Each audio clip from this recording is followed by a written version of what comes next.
व्याख्या मुद्रां करसरसिजैः पुस्तकं शङ्खचक्रे बिभ्रद्भिन्नस्फटिकरुचिरे पुण्डरीके निषण्णः अमलानश्रीरमृतविशदैरंशुभिः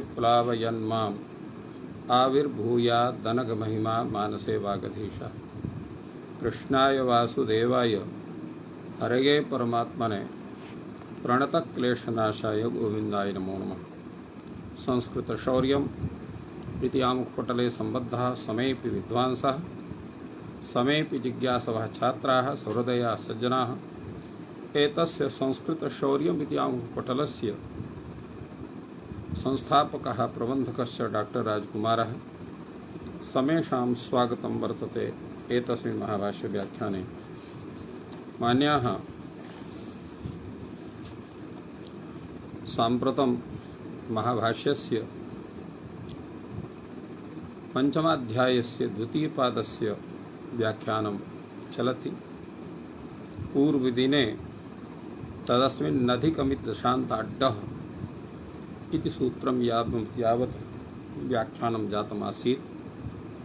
तत्र तदस्मिन्नधिकमिति दशान्ताड्डः इति सूत्रस्य काशिकाग्रन्थविषयकः विचारस्तु जातः आसीत्, किन्तु भाष्यदृष्ट्या अथ च तत्र कैयटदृष्ट्या यः विचारः सः पूर्णा नैव जातः आसीत्। अतएव कृत्वा एतस्यापि अद्य विवेचनमस्माभिः विधीयते।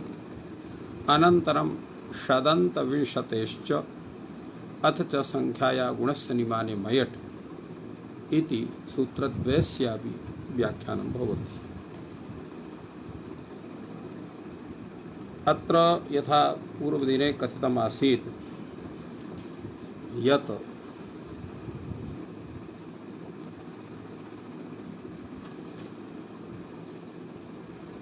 प्रथमान्तात् अस्मिन् अधिकम् इत्यर्थे दशान्तः यः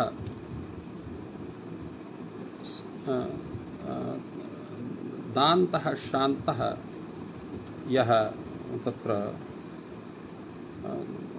दशान्तः एवं क्षम्यतां दशान्तः यः शब्दः तस्मात् अत्र ड प्रत्ययः भवति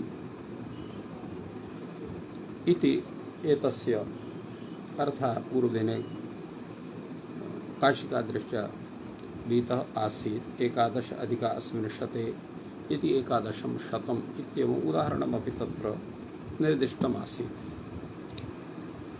तस्य विषये अद्य चिन्तनं भगवता भाष्यकारेण विधीयते।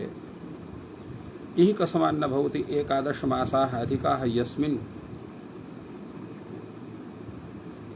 एवं भूतं कार्षापणशतम् इति वर्तते। तत्र 11 कार्षापणशतम् इति प्रयोगः कथम् अभवत् इति कस्यचित् प्रश्नः। एतद्विषये भाष्यकारः कथयति अधिके समान जातो, अधिक विषये समान जातो प्रत्ययः भवति, अर्थात् आधिक्यमपि समान जाते भवति। यथा कश्चन ब्रूते पंचफलानि आनय, तर्हि सः पंचफलानि एकं मोदकम् आनयति, तर्हि सा संख्या षट् न भवति। कथमिति चेत् फलानां पंच एव संख्या वर्तते, अधिका नास्ति। मोदकं तु विजातीयं वर्तते इति कृत्वा तस्य गणना फलविषयेन भवितुमर्हति। समाद्धेतोः अत्र 11 शब्दः या दशान्त शब्दः कथं भूतः गृह्यते, संख्याविषयकः गृह्यते। तर्हि आधिक्यमपि कुत्र स्यात्, संख्यावाचिनि शब्दे एव स्यात्। अतः समान जातौ अधिकः इष्यते इति कथनस्य आशयः। अतः एकस्मान्न भवति एकादश कार्षापणः अधिका अस्यां कार्षापणां एवं कार्षापण त्रिंशतिः इति। तो अत्र कथं न भवति? अत्रापि इष्टं शतसहस्रयोः। अत्र आधिक्य विषये शतशब्दस्य सहस्रशब्दस्यैव ग्रहणं भवति। अतः अधिक एकादश अधिकाः यस्मिन् शते इति एकादशं शतम् एकादशं सहस्रम् इति स्वरूपं भवति। एकादश कार्षापण अधिकाः अस्याम् इति विग्रहे कार्षापण त्रिंशतिः इति न भवति। एकादशा त्रिंशतिः इति न भवति। अतएव अत्र एतद्विषये उच्यते इष्टं शतसहस्रयोः। सहस्रयोरधिकः इष्यते। अथ ये एकादशं शतसहस्रं कस्याधिक्ये भवितव्यं? यस्य संख्या तदाधिक्ये डः कर्तव्यः मतः मम। यस्य संख्या यत्र यस्य संख्या विषये तत् आधिक्ये वर्तते। यथा शत संख्या विषये तत्र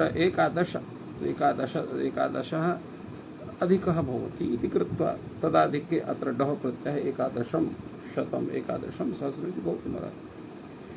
तत्रैव डः करणीयः इति ग्रंथकारवती इति मम मतम्, मम सिद्धान्तः, मम मतः इति उच्यते। मतः सिद्धान्तः इत्यर्थः। यदि तावत् शतानि संख्यायन्ते शताधिक्ये भवितव्यम्। शतानि संख्यायन्ते अर्थात शत शब्देन यत्र गणना क्रियते तत्र शतानि एवं भवति। तो यत्र संख्यायन्ते यत्र तावत् शतानि संख्यायन्ते शताधिक्ये भवितव्यम्। अथ सहस्राणि संख्यायन्ते सहस्राधिक्ये भवितव्यम्। अत्र यत्र शतानि संख्यायन्ते तत्र शताधिक्ये। अत्र एकादश विषये एकादशादि विषये इति वक्तुं शक्यते। तत्र डः प्रत्ययः भवति। यत् सहस्राणि संख्यायन्ते तत्र सहस्राधिक्ये भवितव्यम्। किन्तु एतस्य सम्पूर्णस्य विवेचनस्य मुख्यं तात्पर्यं किम् आयाति? अत्र ग्रन्थकारः किं प्रतिपादयितुम् इच्छति सामान्येन इति अत्र विचारणीयमस्ति। एतद् विषये कैयटः कथयति अधिके समानजातौ इति प्रतीकमादाय। सः कथयति समाना या जातिः तस्यां सत्याम् अधिके अर्थे वर्तमानात् अत्र डः प्रत्ययः भवति दृष्टान्तात्। प्रकृति प्रत्ययार्थयोः तुल्यजातीयत्वे प्रत्ययः। अर्थात प्रकृतिः यम् अर्थं कथयति तमेव प्रत्ययोऽपि कथयति। अतएव अत्र तुल्यजातीयत्वं स्यात्। न्यायप्राप्तः एव अयम् अर्थः कथितः वर्तते। तथा हि एकादशाधिका अस्मिन् गोशते इति वाक्ये शतविशेषणत्वेनापि उपात्ताः गावाः सन्निधानात् प्रकृत्यर्थमपि विशिंशन्ति। अर्थात प्रकृति प्रत्यार्थयोः तुल्यजातीयत्वे प्रत्ययः भवति। न्याय प्राप्तः एव अर्थः कथितः वर्तते। एकादशाधिका अस्मिन् गोष्ठते एकादशाधिका संख्या अधिका वर्तते। तो इति वाक्ये शतविशेषणत्वेनापि उपात्ताः गावः तासां सन्निधानात् प्रकृत्यर्थमपि विशिषन्ति। एवं वृत्तौ अपि एकादशं गोशतम् इत्युक्ते गावः प्रकृत्यर्थतया प्रतीयन्ते। शब्दांतर प्रयोगम अंतरेणापि अधिकाधिकी भावः तुल्य जाति विषयः एव प्रसिद्धः। न च वृत्तौ भिन्न जातीय वाचिना शब्देन प्रकृत्यार्थः विशेष्टुं शक्यते। कथमिति चेत् सविशेषणानां वृत्तिर्न वृत्तस्य वा विशेषणयोगो न वृत्तस्य विशेषणयोगो न इति न्यायसत्वात्। अतः अत्र सविशेषणवृत्तिरेव न स्यात्। एषा च तद्विधि वृत्तिः सापि अत्र न भवेत् इत्यर्थः। अग्रे तावत् यः भाष्यग्रन्थः वर्तते यस्य संख्या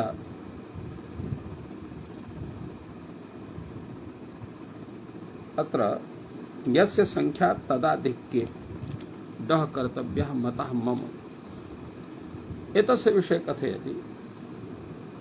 यस्य संख्या शतानां सहस्रं शतसहस्रम् इति व्युत्पत्तिः क्रियते। सहस्राणां शतं शतसहस्रम् इति च संख्यायाः अल्पीयसः इति द्वन्द्वे च स्मरणात् शतस्य पूर्वनिपातः भवति। तत्र शतानां सहस्रं शतानि संख्यायन्ते इति तान्येव प्रकृत्यर्थः विज्ञायन्ते।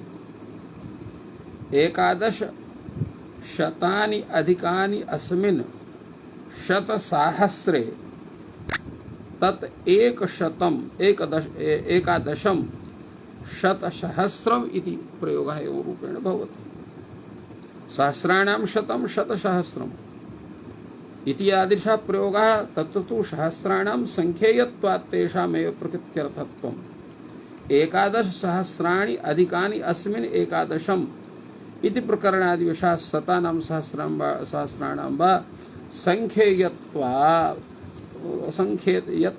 अवसायः यस्य संख्या तदाधिक्ये इत्येतस्मिन् प्रत्ययार्थेन तुल्यजातीयस्य प्रकृत्यर्थस्य आश्रयणात् तत्र अत्र एतस्य विषये अत्र तुल्यजातीयानामेव तत्र ग्रहणं भवति, अन्यस्य ग्रहणं न भवति इति अनेन सूच्यते।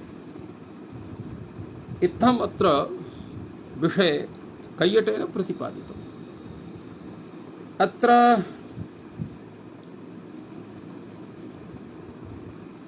नागेशः सविशेषणानां वृत्तिर्न वृत्तस्य विशेषणयोगो न इति या पंक्तिः कैयटेन कथिता तां पंक्तिम् आश्रित्य अत्र नागेशः वदति। किं वदति? इदम् उपलक्षणम्। एतत् कथनम् उपलक्षणं वर्तते। लक्षणं नाम स्वबोधकत्वे सति स्वेतरबोधकत्वम्। स्वस्य बोधकं भवति, स्वेतरस्य सम्बद्धस्य बोधकं भवति। तो इदम् लक्षणं सविशेष्याणाम् इत्यपि सविशेषाणां वृत्तिर्वा वृत्तस्य विशेषणयोगो न सविशेष्याणां वृत्तिर्न वृत्तस्य विशेषयोगो न इत्यपि वर्तते। अतएव अत्र नागेशः कथयति इदम् उपलक्षणं सविशेषाणाम् इत्यस्यापि। अन्यथा प्रकृते माशाणां विशेषत्वात् तद् असंगतिः स्पष्टैव। वस्तुतः प्रत्यासत्ति न्याय विरोधात् अनभिधानाच्च तादृशः प्रयोगः न भवति इत्येव मन्तव्यम्।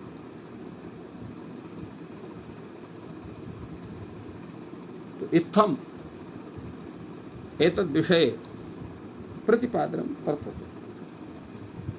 वस्तुतः प्रत्यासत्ति न्याय विरोधात् अनभिधानाच्च न तथा प्रयोगः।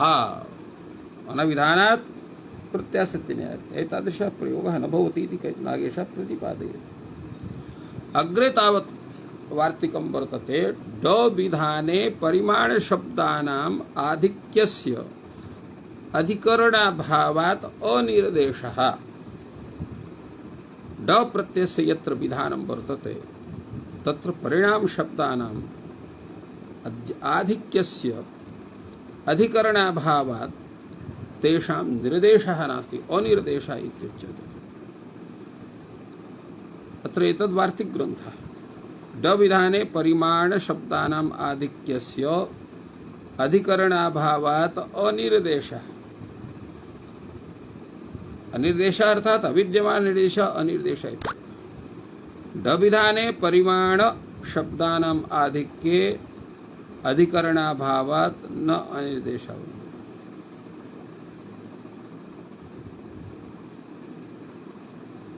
तो एवं एतद् विषयत्र उच्यते यत् ड प्रत्ययस्य विधाने परिमाण शब्दानाम् आधिक्यस्य अधिकरणाभावात् तेषां निर्देशः नास्ति, तेषां तथा निर्देशः न कुरुतः वर्तते। अगमकः निर्देशः अनिर्देश इति अनिर्देशपदा निर्देशः कृतः अर्थात् तत्र गमकः निर्देशः तादृशः न कृतः। नहि एकादशानाम् अधिकरणं शतं भवति, एकादशानाम् अधिकरणं शतं न भवति। एकादश इति विषये तु तथा वक्तुं शक्यते, किन्तु अत्र तु न वक्तुं शक्यते। अग्रे तावत् विचारणीयः विषयः भवति। अत्र उच्यते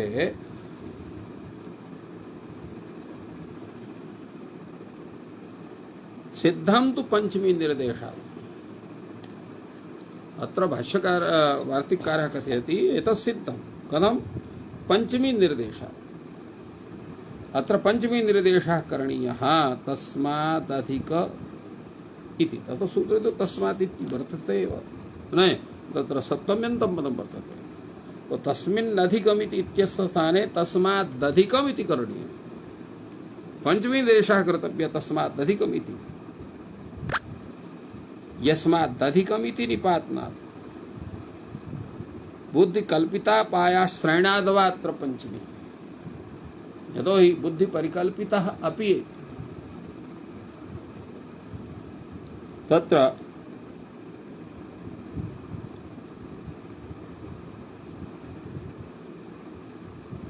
तत्र अपायः भवति। अपायानां विश्लेषः प्रश्नः भवति। अस्तु तावत् भवतः विवेचनम् एतादृशं वर्तते, तेन सूत्रे पंचमी निर्देशः करणीयः वा? अत्र पंचमी निर्देशः स्यात्,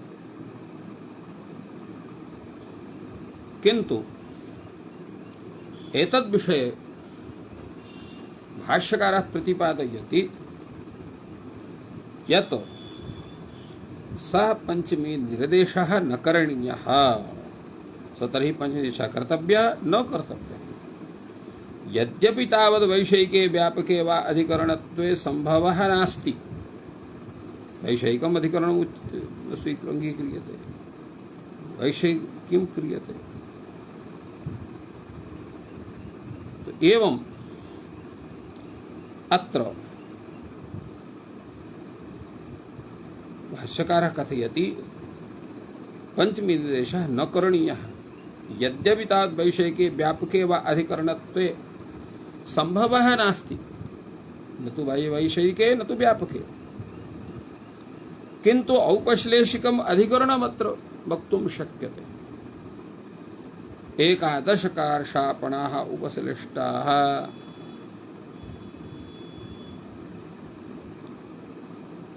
अत्र उपश्लेषिकम् अधिकरणमत्र कर्तुं शक्यते। एकादशकार्षापणाः उपश्लिष्टाः अस्मिन् शते इति एकादशं शतम् इति वक्तुं शक्यते। अतएव एषा कारिका अत्र आहत्य पठिता वर्तते।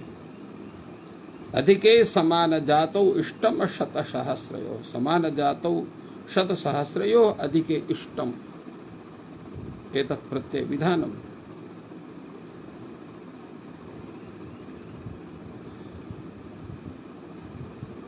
अग्रे तावत् अत्र या कारिका अत्र सम्मेल्य ग्रथिता वर्तते भाष्यकारेण। अधिके समानजातौ इष्टम् शतसहस्रयोः यस्य संख्या तदाधिक्ये दह कर्तव्यो मतो मम। तो यस्य संख्या तदाधिक्ये अत्र डः प्रत्ययः करणीयः। तो स्वतंत्रतया एवं एतद् विषये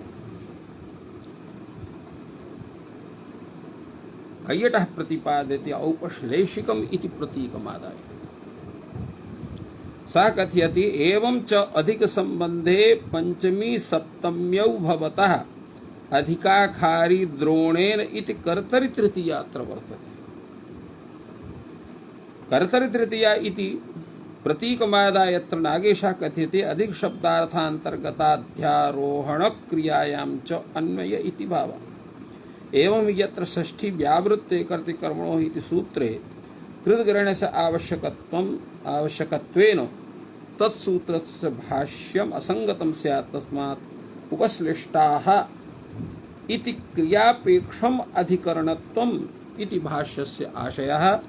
कर्तृद्वारा चेदम् अधिकरणं कर्त्रा चेदम् उपश्लिष्टं तृतीया तु प्रकृत्यादित्वात् अत्र बोध्यम् एव रूपेण अत्र कथ्यते। अतएव भाष्यकारः कथयति एकादश कारशापणः उपश्लिष्टाः अस्मिन् शते इति उक्तमत्र वर्तते। तो इत्थम् एतस्य सूत्रस्य व्याख्यानम् अत्र सम्पन्नम्। अग्रे तावत् सूत्रं वर्तते षदन्त विंशतेश्च। एतस्य सूत्रस्य विषये अत्र काशिकाकारः वदति तदस्मिन्नधिकम् इत्यनुवर्तते, अर्थात् तदस्मिन्नधिकम् मिति दशान्ताड्डः इति सूत्रात् अत्र तदस्मिन्नधिकम् इति अनुवर्तते। डः इति प्रत्ययोऽपि अनुवर्तते। तो षदन्तात् प्रातिपदिकात् विंशतेश्च डः प्रत्ययः भवति तदस्मिन्नधिकमित्येतस्मिन् विषये। अर्थात् षदन्तं यत् प्रातिपदिकं विंशति इति शब्दश्च, तो तत्र 30 अधिकाः अस्मिन् शते 20 अधिकाः अस्मिन् शते इति विग्रहे अत्र षदन्त विंशतेश्च इति सूत्रेण ड प्रत्यय विधानं भवति। तेन 30 शतं 20 शतम् इत्यादि प्रयोगाः सिद्ध्यन्ति। तत् अर्थात् प्रथमान्तात् अस्मिन् अधिकम् इत्यर्थे शत शब्दात् अतः षदन्तात् शब्दात् 20 शब्दाश्च अत्र ड प्रत्ययस्य विधानं भवति। यथा अत्र उक्तं वर्तते 30 अधिकाः 30 शतं षद्ग्रहणे अन्तग्रहणं प्रत्ययग्रहणे यस्मात् स तदादेः अधिकारार्थम् अत्र षदन्त इति कथनस्य आवश्यकता। षत् इति स्यात्।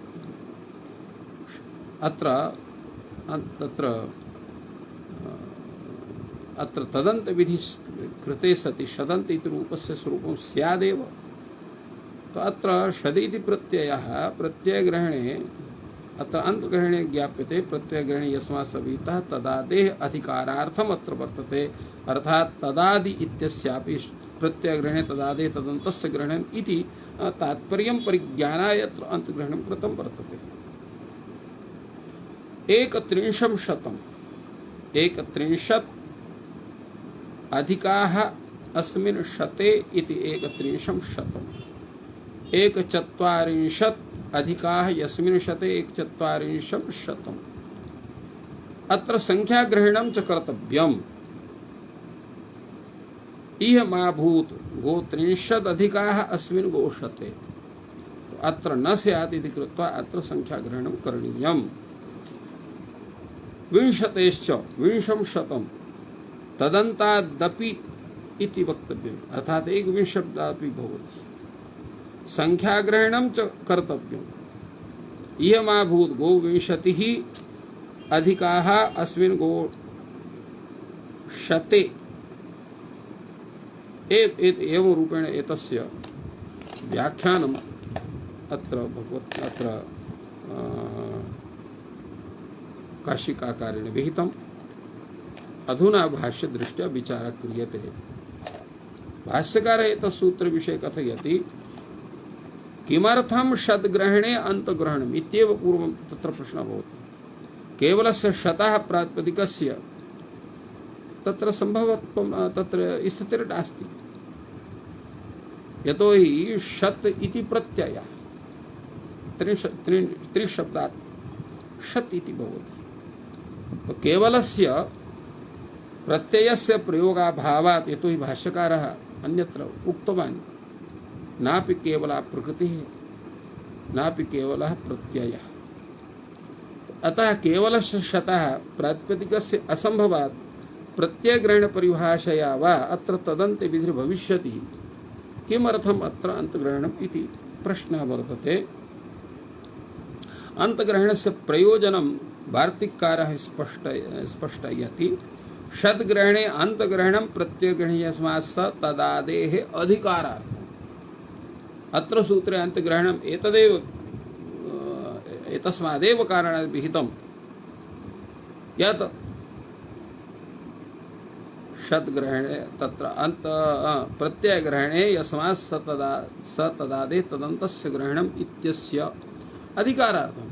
अधिकारार्थं नाम सर्वत्र प्रवृत्त्यर्थं यत्र प्रत्ययग्रहणं वर्तते इति एतस्य तात्पर्यमस्ति। शतग्रहणे अंतग्रहणं क्रियते प्रत्ययग्रहणे यस्मात् सविहितः तदादे तदन्तस्य ग्रहणं भवति इति इह न प्राप्नोति एकत्रिंशं शतम् इष्यते च अत्रापि स्यात्। अतः शदन्तात् इत्युक्तं वर्तते। स्वयमेव तथा न भवितुमर्हति। इष्यते च अत्रापि स्यात् तच्च अंतरेण यत्नं न वचनं विना। यावत् किमपि वचनं नास्ति तावत् तथा सिद्धि न भवितुमर्हति। अतः ग्रहणम् एव अर्थम् एवमर्थम् इदमुच्यते। अंतग्रहणमेव अंतग्रहणमेव अर्थम। तो अर्थग्रहणम अंतग्रहणम एवं अर्थम अर्थात अंतग्रहण से एतत् प्रयोजन मुख्यम वर्तते इत्यर्थः। अस्ति प्रयोजनम एतत् प्रयोजन बहुत मर्हति वा उच्यते। तत्र उच्यते किं तर्हि प्रयोजन तो बहुत मर्हते एव। अत्र एतद् विषये कथम एवं भूतः प्रश्नः आगतः इति अत्र कथनं वर्तते, व्याख्यानं वर्तते। किं तर्हि संख्याग्रहणं च कर्तव्यम् एतस्मिन् सूत्रे। इहमाभूत् गोत्रिंशत् अधिकाः अस्मिन् षट्कोशते अत्रापि न स्यात्। एतदर्थम् अत्र करणीयम्। विंशतेश्च अंतग्रहणं करणीयम्। तेन यहापि यथा सात एक विंशम शतम् कथम अत्र स्यात्। यतो हि सूत्रं कीदृशं वर्तते शदन्त विंशतेश्च इति कथ्यते। तो अत्र चकारा संख्या ग्रहणं करणीयं भवति। यतो हि पूर्व सूत्रे संख्या वे तयप इति संख्या शब्द तत्र आगतः वर्तते। तो चकारा संख्या ग्रहणम् अत्र भवति। इह महाभूत गोविंशतिः अधिकाः अस्मिन् गोशते इति अत्र न स्यात्। एतदर्थम् अत्र संख्या ग्रहणम् अत्रापि करणीयं भवति। तो इत्थम् एतस्यापि सूत्रस्य व्याख्यानं सम्पद्यते। अग्रे तावत् सूत्रं वर्तते संख्यायाः गुणस्य निमाने मयट। संख्याया गुणस्य निमाने मयट इति सूत्र विषये काशिकाकारः किं वदति तावत् पूर्वं विचारणीयम्। यतो हि काशिकाकारः भाष्यस्य यत् मुख्यं प्रतिपाद्यं भवति तत् सम्यक्तया निरूपयति। क्वचित् स्वकीयमपि विचारितं प्रतिपादयति इत्यपि दृश्यते। अत्र संख्या या गुणस्य निमाने मयट इति सूत्र विषये काशिकाकारः वदति यत् एतस्मिन् सूत्रे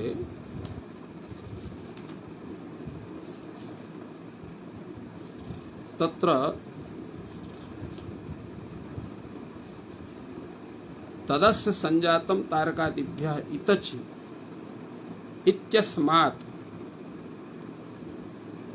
तदस्य इत्यस्य अनुवृत्तिर्भवति।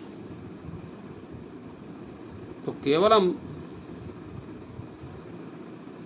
एवं तस्य संजातम इत्यतः इति समुदायस्य अनुवृत्तिर्भवति।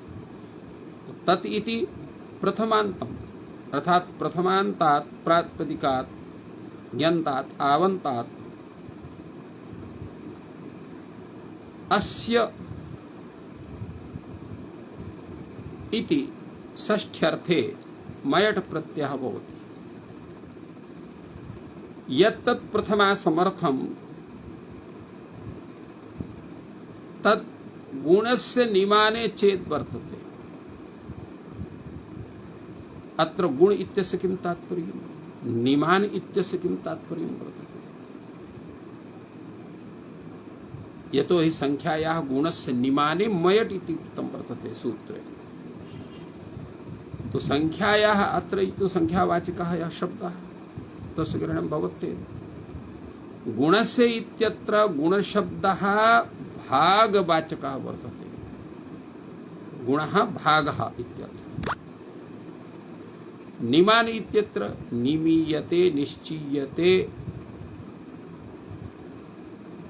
तस्य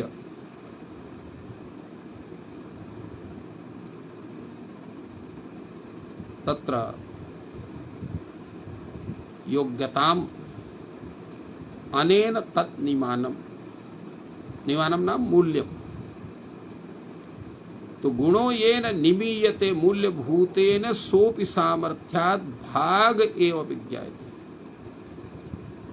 यद्यपि गुणशब्दस्य भागः अर्थः कदाचित् न भवति, सामान्येन दृश्यते लोके गुणा इति शब्देन तत्तत् शास्त्रेषु गुणशब्दः पारिभाषिकत्वेन अपि युज्यते। व्यवहारे तावत् गुणशब्दः तत्र स्वभाव विषये प्रवर्तते। कठोरः अत्र एतस्य शोभना एतस्मिन् शोभनाः गुणाः एतस्मिन् दुर्गुणाः। तो सुगुणाः दुर्गुणाः अत्र स्वभाव विषये तत्र कथनं भवति। एवमेव तत्र पाकशास्त्रे गुणितेन षड्रसाणां ग्रहणं भवति। एवमेव वेदान्तशास्त्रे गुणशब्देन सत्वरजस्तमसां ग्रहणं भवति। इत्थं गुणशब्दः एवं तत्र न्यायशास्त्रे गुरुप्रसादीनां गुणशब्देन ग्रहणं भवति। प्रत्येकं शास्त्रे भिन्नभिन्नतया गुणशब्दार्थः वर्तते, किन्तु अत्र गुणशब्दः भागपदार्थः भवति। कथं भवति? गुण येन निमील्यते मूल्यभूतेन सोपि सामर्थ्यात् भागः। भाग एवर्थात् गुणशब्दः अनया रीत्या तत्र भागपदार्थकः भवति इत्यर्थः। यवानां द्वौ भागौ निमानम् अस्य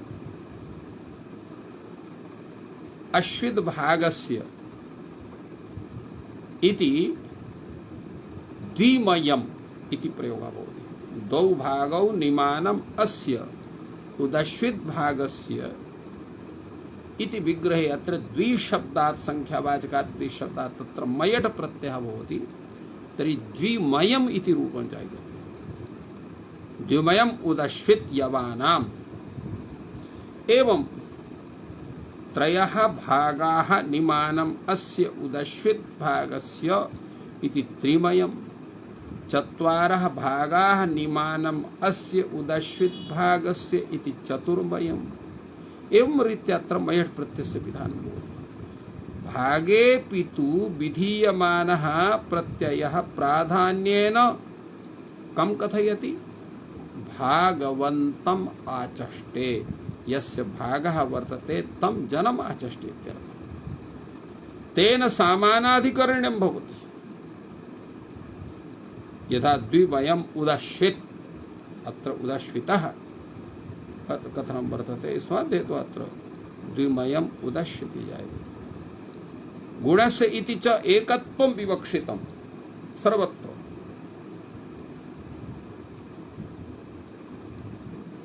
अत्र अतः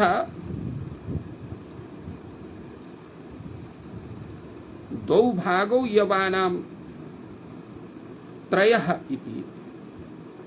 अत्र द्वौ भागौ यवानां त्रयः अत्र न भवति। द्वौ भागौ यवानां त्रयः इति अत्र न भवति। यवानां द्वौ भागौ निमानम् अस्य इति अत्र भवति। अत्र द्वौ भागौ यवानां अत्र न भवति। अत्र गुणस्य एकत्वम्, अत्र एक स्वरूपत्वम् अत्र विवक्षितम्।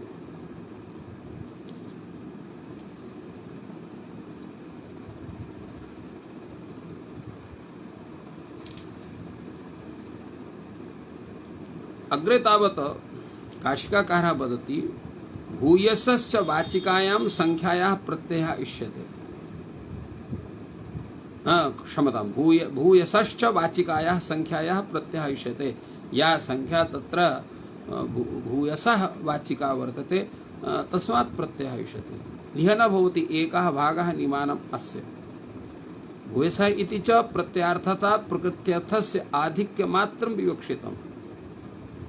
अतः अत्र द्वौ त्रयः चत्वारः पञ्च वा एवं रूपेण एते शब्दाः अत्र ग्राह्याः वर्तन्ते। भूयसः इति प्रत्ययार्थात् प्रकृत्यर्थस्य आधिक्यमात्रं विवक्षितम्। यतोहि बहुत्वम् अतन्त्रं वर्तते। अतन्त्रं नाम अविवक्षितम्। तेन द्विशब्दादपि भवति। द्वौ भागौ अस्य, द्वौ भागौ निमानम् अस्य। अत्र द्विमयम् इत्यत्र भवति। बहुशब्दस्य अतन्त्रत्वात् अविवक्षितत्वात्। गुणशब्दः समान अवयववचनः। गुणशब्द अत्र द्वौ भागौ नाम समानावयवौ इति तात्पर्यम्। तेनेह न वा द्वौ भागौ यवानाम् अध्यर्थः, अध्यर्थम् उदकम् अत्र न भवति। अत्र गुणशब्दः अत्र समान अवयववाचकः नास्ति, तत्र न भवति। निमेये चापि दृश्यते। निमेये वर्तमानायाः संख्यायाः निमाने प्रत्ययः दृश्यते। उदाश्रितः द्वौ भागौ निमेयम् अस्य यवभागस्य इति द्विमया यवाः उदश्रितः, त्रिमया यवावः उदश्रितः, चतुर्मया उवावः उदश्रितः एवं रूपेण प्रयोगः भवति। अत्र उदश्रित अत्र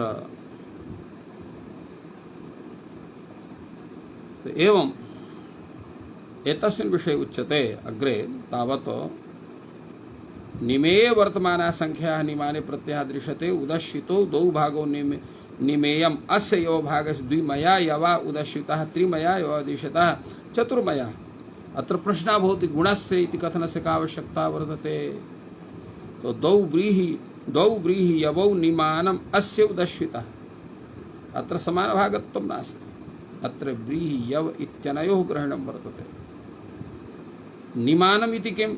द्वौ गुणौ क्षीरस्य एकः तैलस्य इति द्विगुणं तैलं पच्यते क्षीरेण। अत्र न भवेत् इति कृत्वा अत्र गुणशब्दस्यापि ग्रहणं वर्तते, निमानशब्दस्यापि ग्रहणं वर्तते। इत्थं काशिकग्रन्थे सूत्रमेतत् व्याख्यातमस्ति। अधुना वयं भाष्यदृष्ट्या विचारं कुर्मः। अत्र भाष्यग्रन्थः तत्र पूर्वं संख्याया गुणस्य निमाने मैट् इति सूत्रं यत् पठितं तत्र भूमिका रूपेण अत्र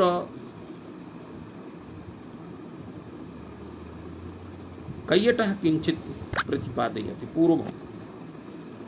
अनन्तरं भाष्यकारः एतत् सूत्रस्य भाष्यं कथयति।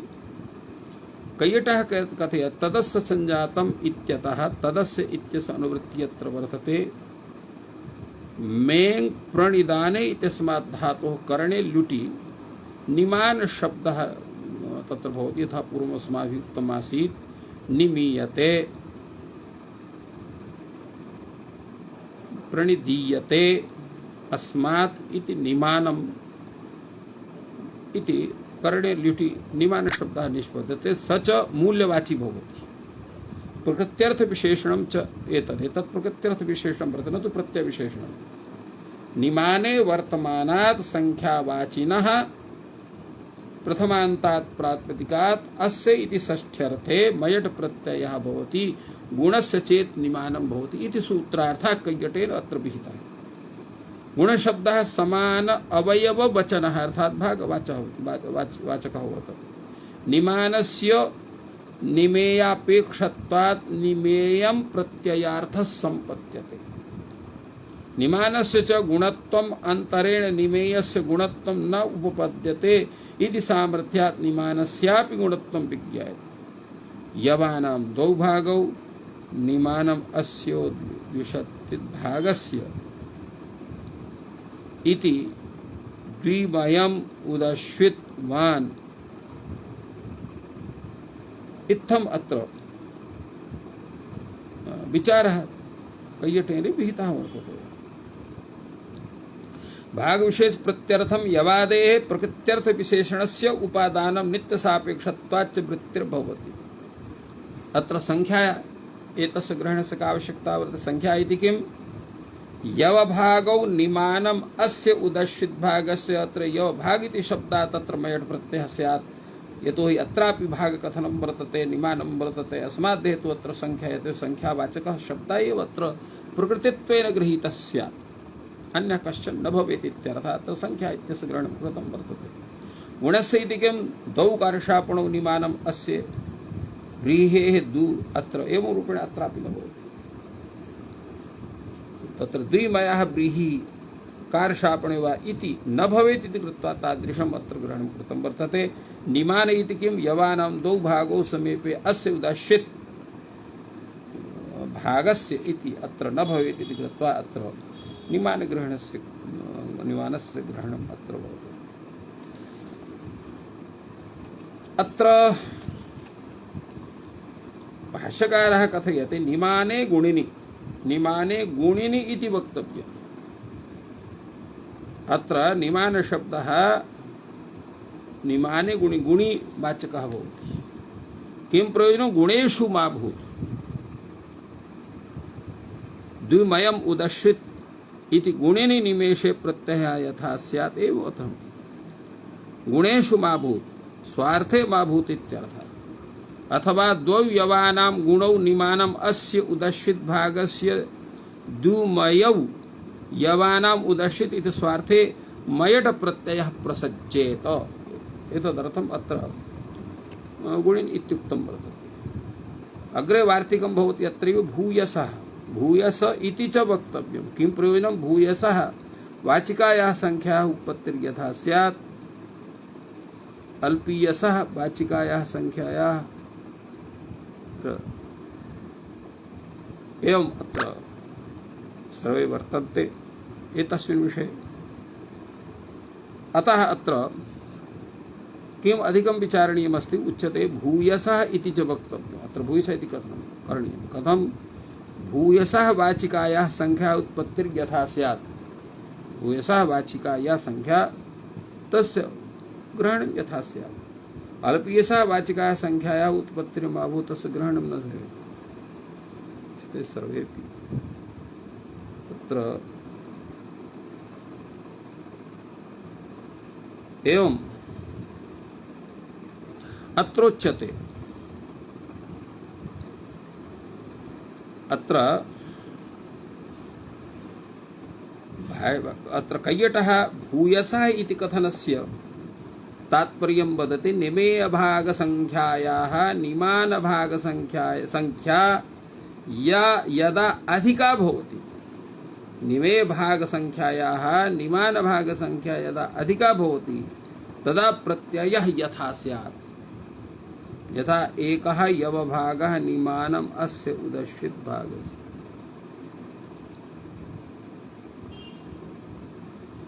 एवं अत्र कथ्यते भूयसा वाचिका संख्या उत्पत्ति यथा स्यात् अल्पीयसा वाचिकायाः संख्या उत्पत्ति मा भूत् इत्यर्थः।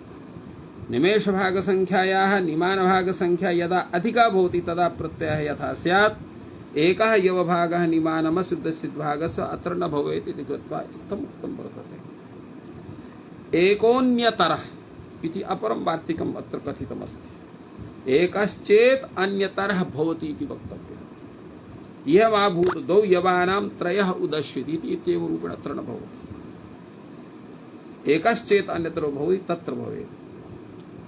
समानानाम् अत्रापि उच्यते समानानां च इति वक्तव्यम्।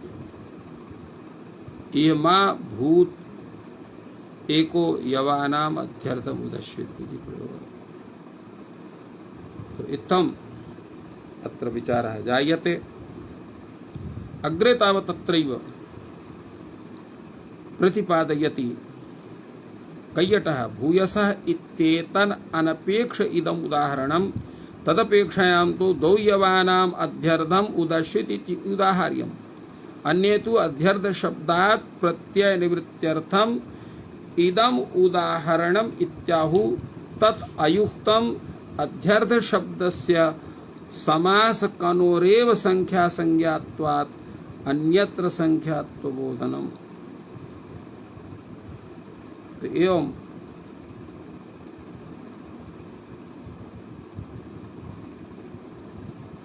अग्रे तावत् तत्र उच्यते यत् इयमाभूत यवानाम् अध्यर्थम् उदश्यत् तत्तर्हि इदं वक्तव्यं न वक्तव्यम्। अत्र एको यवानाम् अध्यर्थमुदश्वितः इति यत् कथनं वर्तते तद्विषये कैयटः कथयति भूयसः इत्येतत् अनपेक्ष इदम् उदाहरणं वर्तते। तदपेक्षायां तु द्वौ यवानाम् अध्यर्थम् उदश्यतम् इति उदाहर्यम्।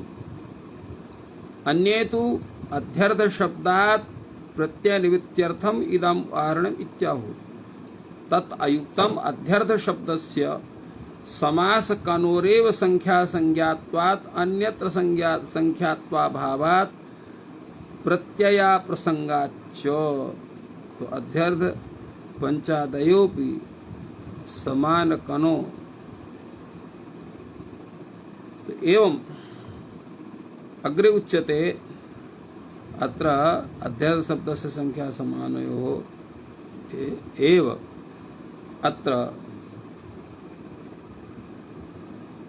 कथनात् संख्या संज्ञात्वान्यत्र अत्र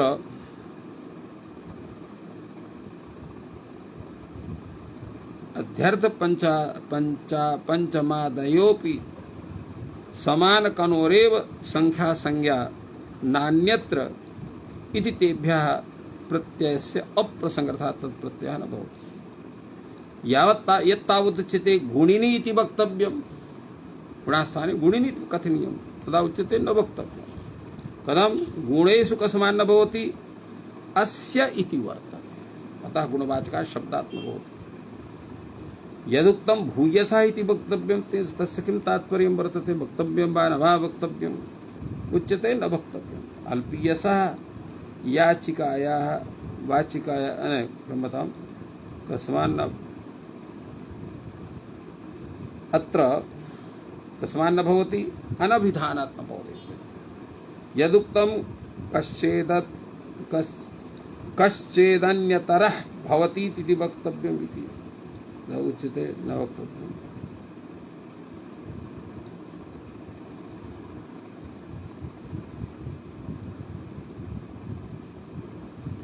अग्रे तावत् उच्यते यदुक्तं कश्चेत् अन्यतरः भवति इति वक्तव्यं तदा उच्यते न वक्तव्यं। कस्मान् न भवति द्वौ यवानां त्रयः उदश्यत् अत्र न भवति। कस्मात् तन्त्रं विभक्ति निर्देशः तन्त्रतया विभक्तौ निर्देशः भवति। यदप्युच्यते समानानाम् इति वक्तव्यं तदपि न वक्तव्यं। कस्मान् न भवति एकः यवानाम् अध्यर्थम् उदश्यत् अत्र न भवति समानत्वाभावात् अत्र न भवति। अर्थात् अन्यूनाधिकैक गुण गुणम उदश्चित आदि तत्र निमेयं वक्तुं प्रत्ययान्तस्य सामर्थ्यात् निमेये चापि दृश्यते निमेये चापि प्रत्ययः दृश्यते द्विमयाः यवाः त्रिमयाः यवाः एवं रूपेण निमेयेऽपि दृश्यते। प्रश्नः भवति किं पुनरिह निमानं किं निमेयं यावता उभयं त्यज्यते उच्यते सत्यमेव एतत्। क्वचित्तु काचित् प्रसिततरा गतिर्भवति तद्यथा समाने त्यागे धान्यं विक्रीणीते एवं। तो क्वचित् तो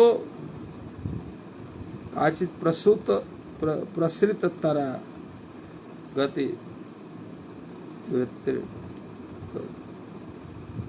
तो अत्र एवं उच्यते किं नमानं किं नेयं यावता उभयं त्यज्यते सत्यमेवेतत्। क्वचित् तो काचित् प्रसिततरा गतिर्भवति तद्यथा समाने त्यागे धान्यं विक्रीणीते यवान् विक्रीणीते इत्युच्यते न कश्चिदः कार्षापणं विक्रीणीते अथवा येन अधिगम्यते तन्निमानं यद आगम्यते तन्निमेयम् एवं रूपेण निमेय विषये निमान विषये अत्र चिन्तनं सम्यक्तया कृतं वर्तते। अत्रैव विरम्यते। सर्वेभ्यो नमः। जयतु संस्कृतं जयतु भारतम्।